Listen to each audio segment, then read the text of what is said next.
مورخین کا الگ اختلاف ہے کہ یہ معراج کی رات تھی کون سی. صحابہ نے یہ نہیں سوچا کہ کس رات کو ہی اس رات کو ہر رات منائیں. ان تاریخوں میں کوئی افادیت اگر ہوتی تو ہم سے زیادہ اللہ کے نبی صلی اللہ تعالیٰ علیہ وسلم سے صحابہ اکرام محبت کریں. معراج کے موقع پر کیا اللہ کے نبی صلی اللہ علیہ وسلم نے اللہ تعالیٰ کو اپنی آنکھوں سے دیکھا ہے. اہل السنہ کے جو قواعد اور ضوابط ہیں ان کی روشنی میں یہ اس طرح کی راتیں، اس طرح کے دن اس انداز میں منانا بدعت ہے، کیونکہ اس کو ثواب سمجھ کے کیا جاتا ہے. 27 رجب کے حوالے سے مشہور ہے کہ اللہ کے نبی صلی اللہ تعالیٰ علیہ وسلم کو معراج کا سفر کروایا گیا. 27 رجب یہ امام ابن کثیر جو کہ مفسر بھی ہیں اور مورخ بھی ہیں، ان کا اختیار ہے، ان کا قول ہے کہ اللہ کے نبی صلی اللہ علیہ وسلم کو 27 رجب کو معراج کروائی گئی. اصل میں ہم امت عمل ہے، ہمیں اسلام نے عمل کرنا سکھایا ہے، ہمیں رسوم اور رواج اور دن منانا اور تاریخوں کو یاد رکھنا نہیں سکھایا. یعنی آپ اس حوالے سے دیکھیں، یعنی اس مسئلے میں کہ اللہ کے نبی صلی اللہ علیہ وسلم کو معراج کب ہوئی، ہجرت سے 1 سال پہلے، 13 مہینے، 16 مہینے، 18 مہینے، 3 سال ہجرت سے پہلے. سال میں اختلاف ہے. اس کے بعد مہینے میں اہل علم کا اختلاف ہے کہ رمضان میں ہوئی، ربیع الاول میں ہوئی، ذی القعدہ میں ہوئی یا رجب میں ہوئی.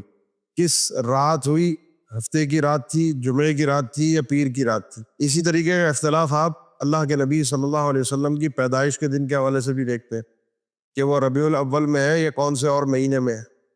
وہ 12 ربیع الاول کو ہے، 9 ربیع الاول کو ہے. یاد سنتے ہیں نا. لیکن آپ نے کبھی اختلاف سنا کہ عید یکم شوال کو نہیں ہوگی اور عید الاضحیٰ 10 ذی الحجہ کو نہیں ہوگی؟ روزے رمضان میں نہیں رکھے جائیں گے، رجب میں رکھے جائیں گے، ربیع الاول میں رکھے جائیں گے؟ ایسا کبھی آپ نے سنا؟ جو چیز شریعت نے عمل سے جوڑی ہے ان کی تاریخوں میں اختلاف نہیں رہا. جس تاریخ پر اور جس دن پہ شریعت نے اللہ کی عبادت سکھائی ہے وہ امت تواتر کے ساتھ کرتی ہوئی آتی. اور جس انداز میں ہم ان دنوں کو مناتے ہیں ہر سال، اس حوالے سے اگر آپ دیکھیں تو تاریخوں میں اہل علم کا شروع سے اختلاف چلا، آج سے نہیں، شروع سے. ابن جریر طبری رحمہ اللہ کا اس مسئلے میں الگ قول ہے، امام نووی کا الگ قول ہے، مورخین کا الگ اختلاف ہے کہ یہ معراج کی رات تھی کون سی. صحابہ نے یہ نہیں سوچا کہ کس رات کو ہی اس رات کو ہر رات منائیں. صحابہ نے جو سیدھی سادی سی بات تھی وہ یہ تھا کہ اس معراج میں ہمیں ملتا کیا ہے سبق، وہ ہم نے دیکھنا ہے. پیغام کیا دیا گیا اس پر ہم نے غور کرنا ہے. اور جتنے ہم میں سے مسلمان ان دنوں کو اس انداز میں منانے والے ہیں، کیونکہ ہمیں ہر سال ایک دن دے دیا گیا نا، یہ دن منا لو، خوش ہو جاؤ. عیسائیوں کی طرح ایک چیز ہر مہینہ کوئی نہ کوئی رسم و رواج کا ہے، بس وہ کر لو، اس کے بعد اپنی زندگی اپنی موج مستی کے مطابق گزارو جیسے وہ گزارتے ہیں. اس کے بعد آ کر اپنے گناہوں کا کفارہ دو اور تم آزاد. ہم بھی اپنی مرضی سے زندگی گزاریں، نماز نہ پڑھیں نہ پڑھیں کوئی مسئلہ نہیں. آپ روزے رکھیں نہ رکھیں کوئی مسئلہ نہیں ہے. آپ اللہ کا احترام کریں نہ کریں کوئی مسئلہ نہیں ہے. توکل کریں نہ کریں کوئی مسئلہ نہیں ہے. ہاں بس مانا یہ رسم و رواج ضرور پوری کرنی ہے، اس کے بعد آپ کی بخشش پکی ہے. تو یہ امت جو امت محمدیہ ہے، اللہ کے نبی صلی اللہ علیہ وسلم کی جو یہ امت ہے، اس امت کو امت عمل قرار دیا گیا ہے. اس نے عمل کیا ہے، اس نے تاریخوں کو یاد نہیں رکھا.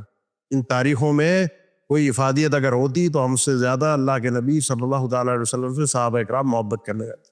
ایک جو مسئلہ ہے اس حوالے سے جو مشہور ترین مسئلہ ہے وہ ہے کہ معراج کے موقع پر کیا اللہ کے نبی صلی اللہ علیہ وسلم نے اللہ تعالیٰ کو اپنی آنکھوں سے دیکھا ہے؟ یہ ایک اہم ترین مسئلہ ہے. اس میں بھارت سے عائشہ کا مشہور ترین فرمان ہے جو صحیح کتب حدیث کے اندر موجود ہے کہ جو شخص یہ کہتا ہے وہ جھوٹ بولتا ہے. لا تدرک الابصار وهو يدرك الابصار. قرآن مجید کہتا ہے ادراک نہیں کر سکتی کوئی آ کہتا دنیا میں، باقی آخرت میں تو دیدار الہی. وجوہ یوم ناظرہ الی ربها ناظرہ للذین احسنوا الحسنی وزیادہ لہم ما یشاؤون فیہا ولدینا مزید. یہ قرآن مجید کی آیات ہیں جو دلالت کرتی ہیں اس بات پر کہ کل قیامت کے دن اللہ کا دیدار ہوگا. دنیا میں کیا اللہ کے رسول نے دیکھا ہے؟ سیدہ شہرواتی نہیں دیکھا. سیدہ عبداللہ بن عباس سے مروی ہے کہ دیکھا ہے. عطا جو ان کے شاگرد ہیں وہ ان سے روایت کرتے ہوئے کہتے ہیں اللہ کے رسول نے اللہ تعالیٰ کو رآہ بقلبہ او بفؤادہ مرتين، اپنی یہ ان آنکھوں سے نہیں دیکھا بلکہ دل سے دیکھا ہے. بہرحال یعنی جو بعد کے محققین اہل آئے ہیں انہوں نے اس مسئلے میں خاموشی اختیار، توقف کیا زیادہ تر. اور توقف کا مطلب یہ ہے کہ دیکھا ہے یا نہیں دیکھا، صریح دلیل کوئی ہمارے پاس موجود نہیں ہے. اگر ہے دیکھا ہے ہمارا ہوتی تو ہمارا اس پر بھی ایمان ہوتا ہے، نہیں ہے تو ہمارا اس پر بھی ایمان ہے۔ مسئلہ یہ ہے کہ معاملہ بھی اللہ تعالیٰ کا اور اللہ کے نبی صلی اللہ تعالیٰ علیہ وسلم کا۔ باقی رہی ہماری بات جو ہمارے عمل سے تعلق رکھتی ہے، تو کوشش کریں جو ہمارے عمل سے تعلق رکھتی ہے کہ ہمیں اللہ کا دیدار نصیب ہو، یہ اصل چیز ہے۔ اس جھگڑے میں پڑنے کے بجائے اس چیز کا ادراک انسان کرے، اس چیز کی کوشش کرے کہ اللہ تعالیٰ کا دیدار نصیب ہو، ایسے کام کرے۔ یہ انسان کی اعلیٰ ترین معراج ہے ایک مومن کی، کہ اسے کل قیامت یہ اعلیٰ ترین نعمت ہے، اعلیٰ الاطلاق سب سے افضل ترین نعمت ہے اللہ تعالیٰ کا دیدار، جنت سے بھی بڑی نعمت ہے۔ انسان سب کچھ بھول جائے گا اپنے پروردگار کو دیکھ کر۔ جس اللہ کے آگے ہم دن میں 5 دفعہ مسجد میں آتے ہیں، جھکتے ہیں، روزہ رکھتے ہیں، زکوٰۃ دیتے ہیں، حج کرتے ہیں، جس کا ڈر اور خوف اپنے دل میں ہے، جس سے محبت ہے، جس سے رجا ہے، جس کے اوپر بھروسہ اور توکل ہے، جو ہمارا مشکل کشا ہے، ہمارے ہر وقت ہمارے کام آتا ہے، ہم سوئے ہوتے ہیں گھر میں، ہمارے رزق کا کب کیسے کہاں بندوبست ہو رہا ہوتا ہے، ہماری مشکلات کو ہمارے پیٹھ پیچھے کیسے حل کر رہا ہوتا ہے، وہ کون ہے، اس کا دیدار کیسے ہوگا، یہ اس کی انسان کو کوشش کرنی چاہیے، اور وہ جنت میں داخلے کے بغیر ممکن نہیں ہے۔ اصل مقصود یہ ہے، اصل چیزیں سمجھنے کی ہے جس پر انسان کو غور کرنا چاہیے۔ باقی ان راتوں کو منا کر اللہ کی قسم کوئی فائدہ نہیں ہے، بلکہ سری جو اہل سنہ کے جو قواعد اور ضوابط ہیں ان کی روشنی میں یہ اس طرح کی راتیں، اس طرح کے دن اس انداز میں منانا بدعت ہے، کیونکہ اس کو ثواب سمجھ کے کیا جاتا ہے، اور کسی بھی صحابی اور تابعین نے کام اس انداز میں، تاریخوں میں اختلاف ہے میرے بھائی، اگر یہ دن منایا جا رہا ہوتا تو ایک بھی انداز میں ذیکم شوال اور 10 ذی الحج کی طرح اس میں اختلاف نہ ہوتا۔ اللہ ہمارے ایمانوں کو سلامت رکھے، اللہ ہمیں تقوی والی زندگی عطا فرمائے۔